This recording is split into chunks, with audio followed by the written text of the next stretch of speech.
एक सुनसान फार्म स्थित घर में दो बहनें अकेली सो रही थी। तब एक सैनिक की रूह उनके शयन कक्ष में घुस आई। उसने सोती हुई एक लड़की के मुंह पर चपत लगाकर उन्हें आतंकित कर दिया। 16 वर्षीय शीना डॉनस का विश्वास था कि अपनी बहन को बचाने के लिए उसने प्रेत को कुपित कर दिया है। डॉनस परिवार मूलतः यार्कसॉट का रहने वाला था। 46 वर्षीय निकोलस डॉनस के आयन नाम का एक पुत्र और उससे छोटी शीना एवं एम्मा दो पुत्रियां थी। इस परिवार को अत्यंत हर्ष हुआ जब वे गांव के फार्म स्थित नए मकान में आए।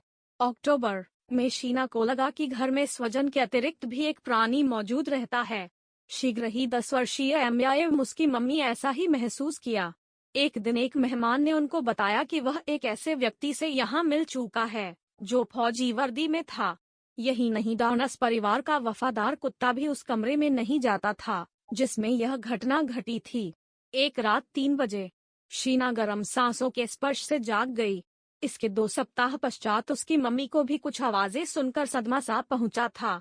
एम्मा ने अपने माता पिता को बताया कि वह रोज 3 बजे जाग जाती है और अपने पेट पर अनुभव करती है। एक बड़ी छाया सी उसके शयन कक्ष में घूमती रहती है। कुछ रातों के उपरांत उसने हवा में उड़ती हुई एक पुस्तक देखी। इससे एम्मा बेहद डर गई। उसने अपनी मम्मी से कहा, वह अकेली में एक भयावह आदमी से डरती है।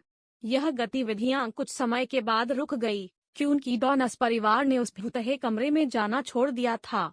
कुछ समय उपरांत दोनों लड़कियों को एक साथ सुलाना भी शुरू कर दिए ताकि वे डरे नहीं। परंतु इस पर भी हर रात 3 बजे एम्मा की नींद टूट जाती।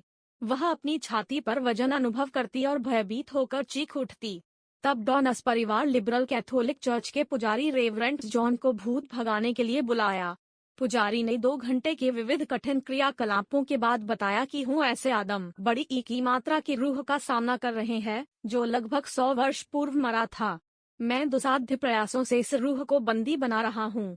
झाड़ फूंक के बाद फार्म स्थित उस घर का वातावरण सुखद हो गया जहाँ लड़कियाँ पुनः गहरी नींद सो सकती थी। ऐसी ही कहानी सुनने के लिए सब्सक्राइब करें।